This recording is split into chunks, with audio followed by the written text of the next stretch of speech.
Welcome to Tea with Tanya. I'm your host, Tanya Ambrose, an average millennial navigating life as a maternal health professional, nonprofit founder, and grad student.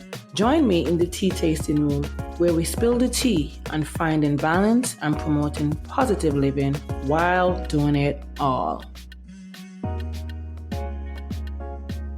Hey friend, welcome back to another episode of Tea with Tanya. Thank you for joining me here in the tea tasting room. It is always a pleasure and a privilege if you are new to listen to this podcast. My name is Tanya and I'm a public health professional. I'm a grad student and I'm a nonprofit founder of the nonprofit organization Scrub Life Cares.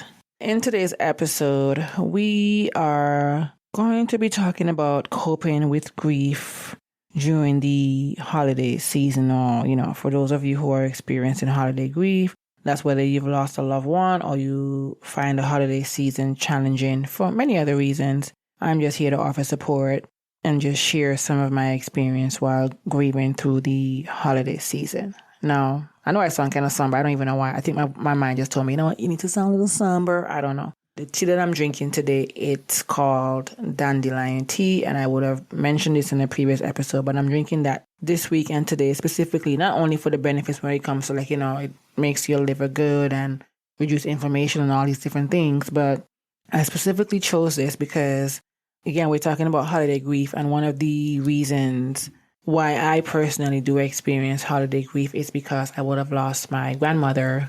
I don't even know I'm getting emotional recording this episode. That's crazy. This is crazy. I've done rehearsed what I was going to say. I had an optimistic mind. I was happy. Why am I getting emotional? I'm recording this episode and my eyes are getting watery. What?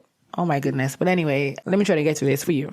But one of the reasons why I'm drinking this tea, because around this time of the year, my grandmother, she passed on December, the first week in December. I won't put the exact date, but she died the first week in December, and then her funeral was 5 days before Christmas. And, not a day goes by where I don't think about her. I literally think about her multiple times a day because she has been someone who was instrumental in helping to raise me with my parents, me and my siblings essentially. But that was my girl. She was just that girl, and she was my girl, to be quite honest with you.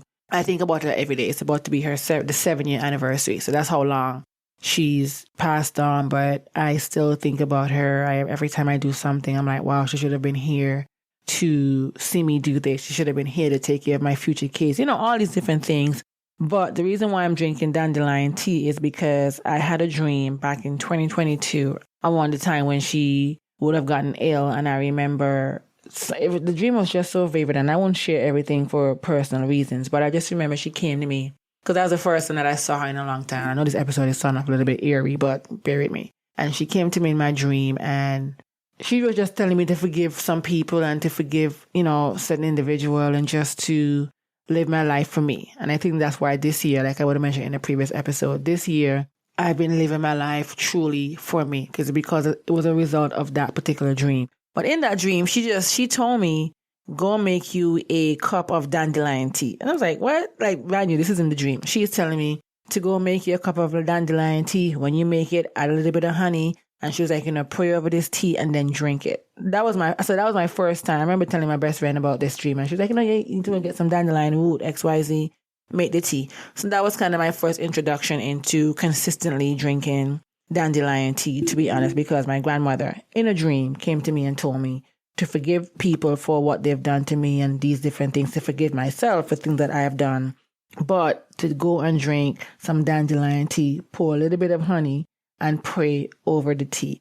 And that's exactly what I did before, obviously, recording this episode. But every time I make dandelion tea, I do whisper a quick prayer over that tea because as a result of that dream. So in other words, the tea of the week, or the tea that we're drinking, is dandelion tea, as we talk about coping with grief through the holiday season. And when we think about the holiday season, it's a time for joy for many people. A lot of people look forward. They wait all year for the holiday season. But for those of us who are dealing with grief, it can be a time of just sadness.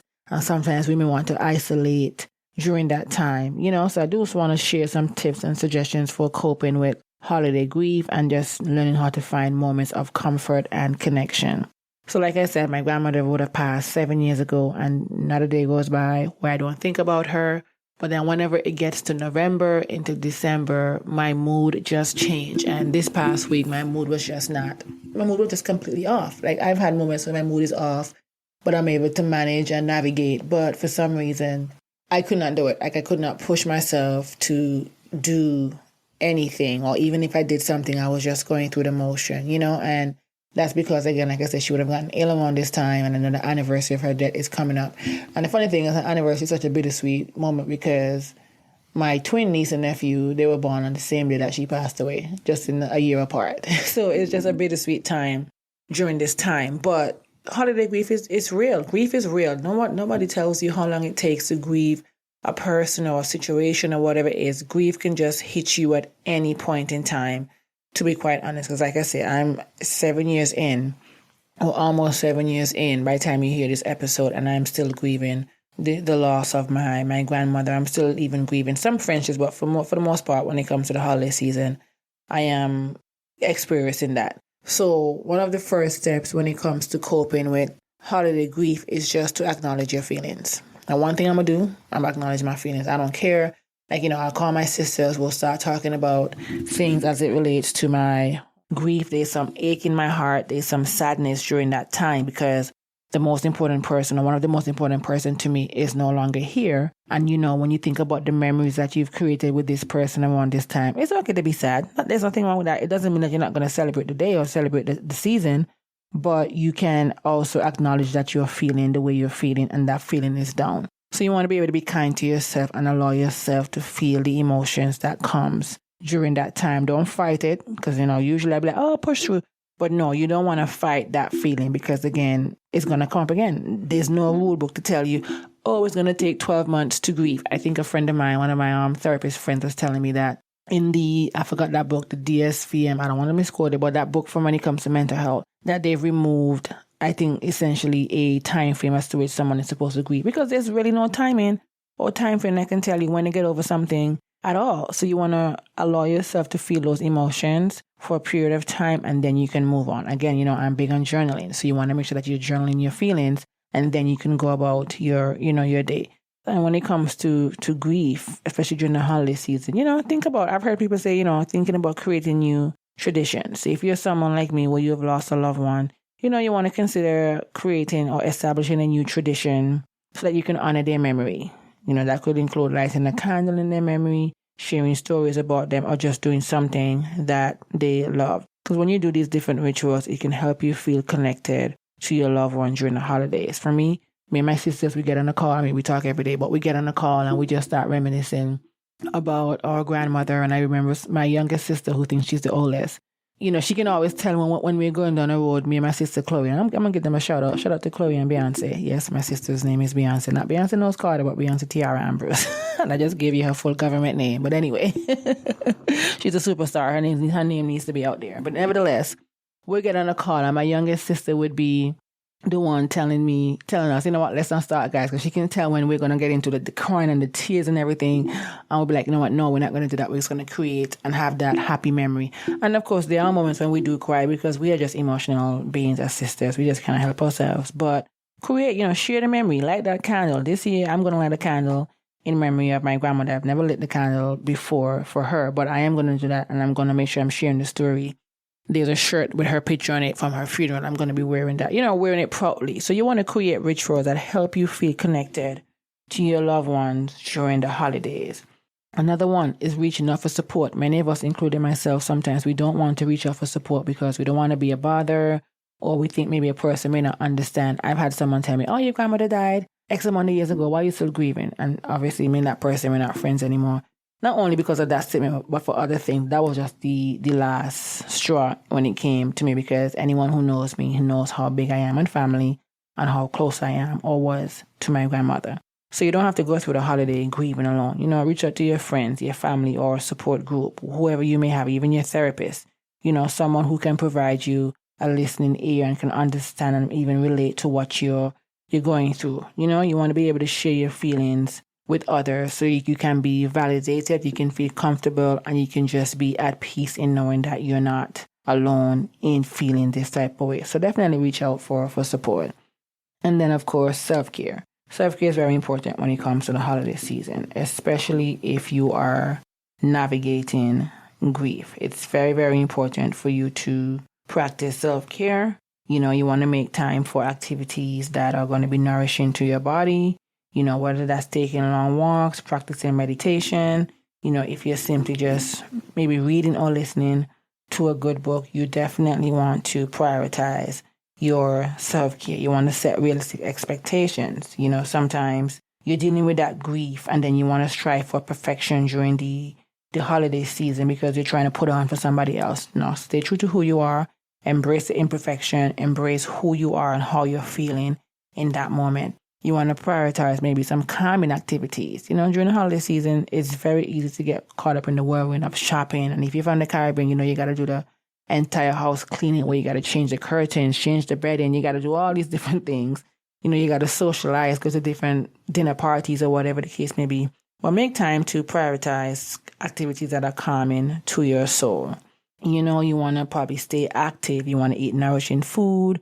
We're going to practice our mindfulness and, of course, set boundaries because, again, you are navigating this grief, whether it's the loss of a loved one or just the loss of a friendship. Because sometimes we can grieve things that are still alive and well. So you want to set boundaries because that's going to be an essential part of your self-care during the holiday season. You want to communicate your needs and limits to loved ones so that they know ahead of time when you are either available for certain events or whatever it is. Just let them know how you're feeling and where you are in that journey as well. So, if you're someone who you're not close with your family or you find maybe family gatherings to be a little bit stressful, just set those boundaries because you have the right to decide essentially how you want to spend your holidays and to who you want to spend your holiday with as well. So just communicate your boundaries with clarity and kindness, of course, and focus on experiencing or creating a holiday that feels right for you.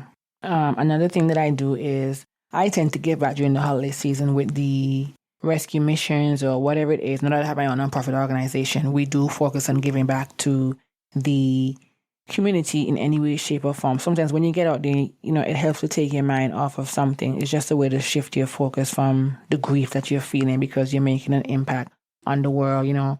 Someone's situation might be worse off than you are. So to put a smile on someone's face will in turn put a smile on your face and let you feel much, much better as well. So you definitely want to practice these things as you navigate holiday grief. Again, holiday grief doesn't have to just be the loss of a loved one, essentially by death, but just from losing a relationship, whether it's with an intimate partner, losing a friendship, whatever it is. But you want to make sure that you're setting that boundaries and just learn to acknowledge what you are feeling. So definitely want to acknowledge your grief. You want to create new traditions. You're going to want to reach out for support. You're going to want to set your boundaries and you can volunteer and give back. That's a way for you to feel good about yourself while helping someone else as well. And just remember, as I go, there is just no right or wrong way to navigate holiday grief. I'm telling you what I do. I'm telling you some tips and suggestions. But at the end of the day, your feelings are valid and it's okay to grieve in your own way. Don't you ever let anyone tell you how to grieve. Take it from me. So by acknowledging your grief, when you're reaching out for support, you're practicing self-care, you can find moments of solace and meaning during this challenging time. And I do want to thank you for joining me here. I hope you found this episode helpful. It was a tough one because I started a little bit emotional, but I do want to say as I navigate this holiday season, I want to say continue to rest in peace to my dear, dear beloved grandmother, Miss Haley Ambrose. That's my heart. I think about her every day. So I do want to, just continue to keep her memory, creating that tradition, keeping her name alive because she is a very important piece or a very important reason as to why I am in my life right now. So as I leave you, I want to leave you with this affirmation, and it's going to be, I let go of my sorrow, but hold on to my love for my loved ones. I let go of my sorrow, but hold on to my love for my loved ones. Think about that as you go about this holiday season. Again, thank you for joining me here. And I'm sending you love, sending you positive energy as you go about this challenging time, but also learning to create memories and to do things that's going to make you happy. Thank you for joining me for another episode of Tea with Tanya. If you like this episode, be sure to share it with a friend. Don't forget to follow on Instagram at Tea with Tanya Podcast.